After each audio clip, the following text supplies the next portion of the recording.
एक कॉलोनी में दो सहेलियां रहती थी। स्टोरी से शुरू करते हैं तो अच्छा समझ में आएगा। एक कॉलोनी में दो बहनें रहती थी। एक का नाम था खुशी और दूसरी का नाम गीता मान लीजिए।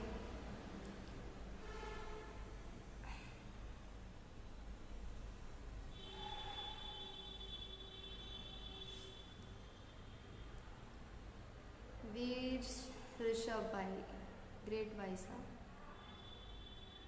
भाई शेयर कर दे जल्दी जल्दी, अब आ गया है तो एक का नाम था खुशी और एक का नाम था गीता। एक कॉलोनी में रहती थी। तो जब वो धीरे धीरे एक साथ ही रहती थी और जो गीता के पिता थे वो एक सर्विसमैन थे और पैसे की कोई तंगी नहीं थी। लेकिन जो खुशी के पिता थे वो एक गरीब किसान थे। उनके घर में काफ़ी तंगी थी, टाइम पास करते थे वो लोग। तो जब वो लड़कियां बड़ी हुई धीरे धीरे धीरे, उनकी शादी का टाइम आ गया। शादी का टाइम जैसे ही आया तो जो गीता के पिता थे उन्होंने अपनी बेटी के लिए बहुत ही अच्छा लड़का देखा जो खुद भी जॉब करता था, गवर्नमेंट जॉब करता था। और जो खुशी का पिता था वो गरीब किसान था। तो उसने बस ऐसे ही मिडिल क्लास फैमिली देख ली अपने जैसी, जो बिल्कुल ऐसी ही लो क्लास फैमिली थी वो देखी और उसमें उसकी शादी पक्की कर दी। तो एक ही दिन दोनों की शादी तय हो गई। अब इधर जो गीता के पिता थे, गीता के पिता ने अपनी बेटी के लिए बहुत सारा दहेज, पैसे, गहने, गाड़ी वगैरह सारी चीज़ तय करके रखी थी कि मैं अपनी बेटी को ये मुझे देना है। और उसने कॉलोनी वाले को भी दिखाया कि देखो देखो मैं अपनी बेटी को क्या दे रहा हूँ। मतलब वो दिखा रहा था, शो ऑफ कर रहा था। वो सभी अपने हर पिता की ख्वाहिश होती है कि मैं जो दे रहा हूँ अपनी बेटी को वो दुनिया देखे। तो उन्होंने भी ऐसा ही किया। लेकिन जो खुशी के पिता थे उनके पास कुछ नहीं था ऐसा दिखाने के लिए, क्योंकि वो गरीब थे। तो उसने सोचा कि मेरी बेटी इसी के साथ की है, एक ही दिन शादी है, इधर इतना सारा ये गीता के पिता हैं इतना सारा दहेज दे रहे हैं और मैं कुछ भी नहीं दे पा रहा हूँ अपनी बेटी को। तो खुशी के पिता ने आत्महत्या कर ली। आत्महत्या तो कर ली, लेकिन उस आत्महत्या में कितने लोगों का घर उजड़ गया। उधर खुशी की ज़िंदगी बर्बाद हो गई। वो कभी भी अगर कहीं भी शादी करेगी तो वो सुखी नहीं रह सकती, क्योंकि उसको वही चीज़ याद आएगी कि मेरी वजह से मेरे पिता ने आत्महत्या कर ली। दूसरा, खुद उस खुशी के पिता का खुद का जो परिवार था वो परेशानी में आ गया, वो चले गए। लेकिन उसने आत्महत्या क्यों की, इसका कारण हमें समझना है। वो बाद की बात है कि क्या होगा क्या नहीं, लेकिन पहले कारण समझा जाए कि उसने क्यों की। गीता के पिता थे, उसके पास में काफ़ी धन दौलत थी, संपत्ति थी, इसलिए उसने अपनी बेटी का अच्छे से विवाह किया। वो हर पिता की एक ख्वाहिश होती है कि अपनी बेटी का मैं अच्छे से विवाह करूँ, अच्छे से उसको दान दहेज जो भी देना होता है वो सारी चीज़ दूँ। तो उसने वो सारी चीज़ उसको दी। अच्छी बात है, अपनी बेटी को पिता हर कोई चाहता है कि वो दे। लेकिन जो खुशी के पिता थे वो नहीं दे सकते थे, उसने आत्महत्या कर ली। वो इसीलिए कि मैं नहीं दे सकता अपनी बेटी को दहेज। ये जो दहेज है ना, ये धीरे धीरे हमारे समाज को निगलता जा रहा है। धीरे धीरे लोग ये नहीं देख रहे हैं कि हमारे बेटा बेटी को हम जहाँ दे रहे हैं वो वहाँ खुश है या नहीं है। लेकिन जहाँ दहेज की बात आ जाती है कि ठीक है आप अपनी बेटी को इतना दहेज दे दीजिए, बाप खुश हो जाता है कि ठीक है मैं दहेज दे दूंगा, मेरी बेटी यहाँ खुश रहेगी। क्या आपको लगता है कि वहाँ आपकी बेटी खुश रह पाएगी? मैं दुनिया के सभी जितने भी माँ बाप हैं उन सभी से ये चीज़ बोलना चाहती हूँ, पूछना चाहती हूँ कि क्या आपने जहाँ पर अपनी बेटी को शादी करके भेजा है दहेज देकर, क्या आपको लगता है कि आपकी बेटी बिल्कुल ही खुश है वहाँ पे? जैसा आपने सोचा था क्या ऐसी खुश है वो? क्योंकि जो दहेज है, दहेज देकर इंसान कभी खुश नहीं हो सकता। क्योंकि जहाँ बेटी, अगर इसको आध्यात्मिक दृष्टि से समझा जाए तो जहाँ पर हम जिस भी माँ बाप ने अपनी बेटी की शादी की है ससुराल में जहाँ भी, तो वो जो बेटी है किसी गरीब माँ बाप ने शादी की है। अब गरीब माँ बाप का पैसा कहाँ से आएगा? गरीब माँ बाप के पास पैसा तो है नहीं, तो वो कहाँ से गएगा? सीधी सी बात है, वो कर्जा करेगा अपने ऊपर, कर्जा करेगा। कर्जा करने के बाद में वो अपनी बेटी को देगा। बेटी तो चली जाएगी ससुराल, लेकिन उसके बाद में उसके जो माँ बाप हैं उनका क्या हाल होगा? वो कैसे उस चीज़ को हैंडल कर पाएंगे, कैसे समझ पाएंगे कि भाई हमने अपनी बेटी को दहेज तो दे दिया, लेकिन हम अब हमारी जो आत्मा है वो अंदर से क्या बोल रही है? उनकी आत्मा हर पल यही बोलती है कि अगर हमारे घर में बेटी ना होती तो आज हमारे ऊपर एक कर्जा ना होता। क्योंकि वो कर्जा चुका नहीं सकते, इतना कर्जा ले चुके होते हैं तो वो जल्दी से तो चुका नहीं सकते। तो वो यही सोचते हैं कि काश हमारे घर में बेटी ना होती तो हमारे ऊपर एक कर्जा ना होता।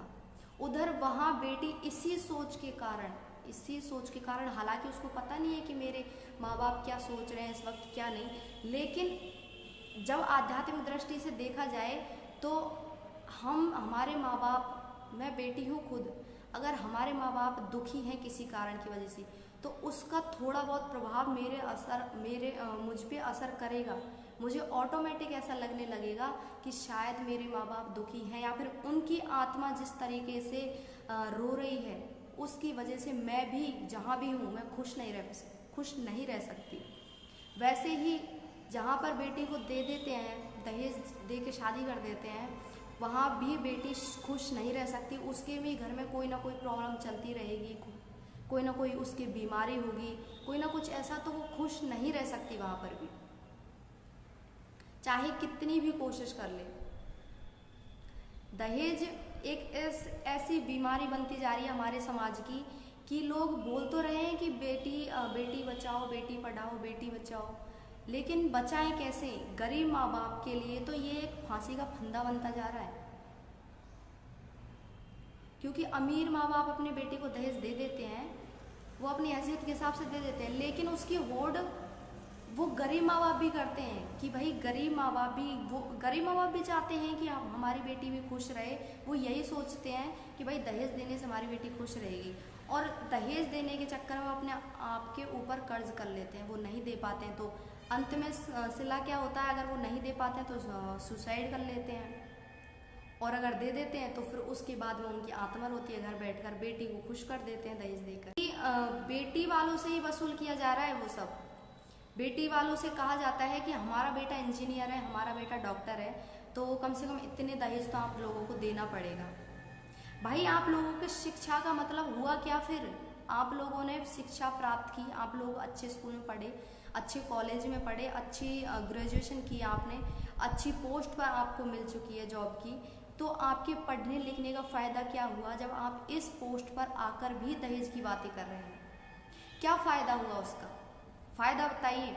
हमें पढ़ाया लिखाया जा रहा है, क्यों? क्योंकि हम समाज की बुराइयों को दूर कर सकें, ताकि हम समाज में फैल रही उन कुरीतियों को, जो पहले अंधविश्वास में, अनजाने में फैल चुकी हैं गलती से, उनको हम दूर कर सकें।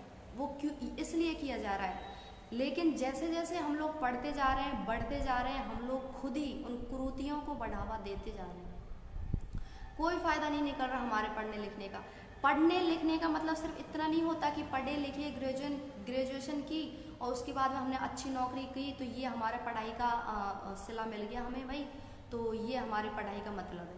सिर्फ नौकरी पा लेना, नौकरी शिक्षा का मतलब नहीं होता। शिक्षा का मतलब होता है अज्ञानता को दूर करना, जो समाज में फैल रही बुराइयां हैं, कुरीतियां हैं, अंधविश्वास है, उनको कम करना।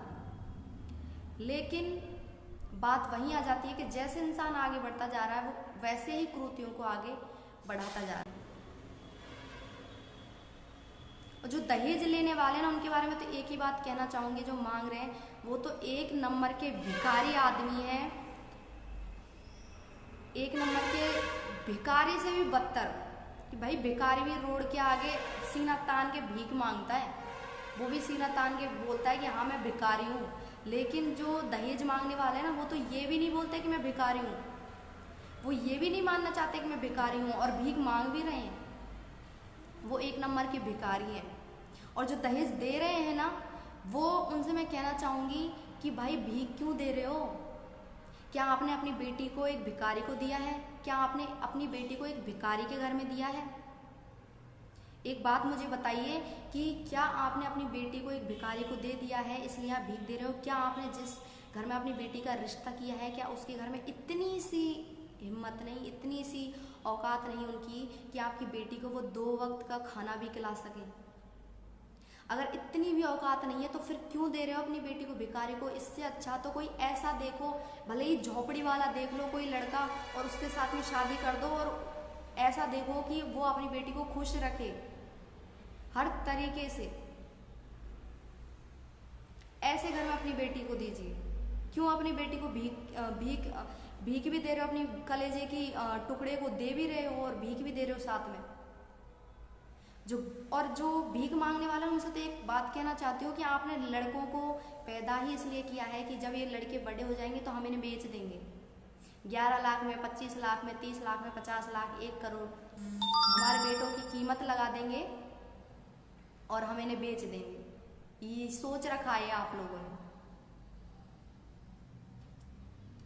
तभी तो बड़े होते ही बस जैसे ही रिश्ता आने शुरू हो जाते हैं वैसे ही आप लोग दहेज कितना दोगे, दहेज इतना दोगे। अभी हमारे यहाँ की बात बताती हूँ मैं, हमारे आसपास की बात है कि एक लड़का था, सेम मेरे एज का था। तो वो क्या हुआ कि गुर्जर समाज से ही था, उसकी बात बताती हूँ कि उसने पढ़ाई की, ठीक है, पढ़ाई की, और उसके बाद में उसने आर्मी में ट्राई किया, सेना में भर्ती होने के लिए सोचा उसने। तो उसने अपना टेस्ट पेपर दिया, टेस्ट पेपर में वो पास हो गया। पहले फिजिकल दिया उसने, फिजिकल में वो पास हो गया। फिर उसके बाद वो उसकी बारी आई टेस्ट की कि भाई टेस्ट में पास कैसे होना है। तो टेस्ट का रिजल्ट नहीं आया था, फिजिकल में वो पास हो गया था, क्योंकि लगभग गुर्जर समाज में लड़के लंबे चौड़े, हाइट वाइट ठीक ठाक होती है, तो वो पास हो गया था भगवान की दया से। तो फिजिकल में वो जब इसे निकल गया तो उसकी रिश्ता आना शुरू हो गए। भाई साहब रिश्ता आना शुरू हुए तो वह वैसे ही दहेज मांगने लगे। उसकी पहले से सगाई हो रखी थी कहीं पे, तो वो जब पास नहीं हुआ था तब तय हो रखी थी वो सगाई, तो उनसे ही पैसे मांगने लग गए कि हम शादी तब करेंगे जब आप 21 लाख दोगे, हम शादी तब करेंगे जब आप 21 लाख दोगे। 21 लाख का बेटा पैदा कर दिया उन्होंने, अपना पढ़ा लिखा के 21 लाख का बेटा तैयार कर दिया कि भाई अब इसको बेचना है, अब इसका हलाल का टाइम आ चुका है, अब इसको हलाल करना है 21 लाख में। अब हुआ यूँ कि जो रिश्ता होने वाला था वो छूट गया कि भाई, क्योंकि वो गरीब माँ बाप थे, उन्होंने कहा कि भाई हम इतना नहीं दे सकते, ठीक है, उन्होंने मना कर दिया, वो चले गए। कोई और भी नहीं आया क्योंकि उन्होंने 21 लाख मांग लिए थे। हुआ यूं कि जैसे जो उसने टेस्ट दिया था उसमें वो फेल हो गया। अब फिजिकल में का कुछ नहीं बना उसका, क्योंकि फिजिकल का कोई मतलब नहीं रह जाता जब टेस्ट में फेल हो चुका है। वो टेस्ट में फेल हो चुका था तो उसका कोई मतलब ही नहीं था कि वो सेना में जा सके। और फिर मुंह छुपाने को जगह नहीं मिली उन लोगों को। अब आप सोच सकते हो कि उनकी क्या दशा होगी, जो लोग किसी टाइम पे एक हवा में उड़ रहे थे कि हमारा बेटा 21 लाख का है, और अब अचानक से उनका बेटा हो गया फेल, तो अब किसी से ये भी नहीं कह सकते कि तुम हमारी सगाई कर जाओ। अब उसका रिश्ता कराना भी मुश्किल हो गया। अब तो आगे से बोल रहे हैं कि भाई कोई हो तो हमारे बच्चे की रिश्ता कर जाओ। रिश्ता कराना मुश्किल पड़ गया उस लड़के का। तो आप सोचिए कि ये जो दहेज नाम की बीमारी है किस हद तक आपको अपमानित कर सकती है, आपको जो दहेज दे रहे हैं उनको पूरी तरीके से ख़त्म कर सकती है।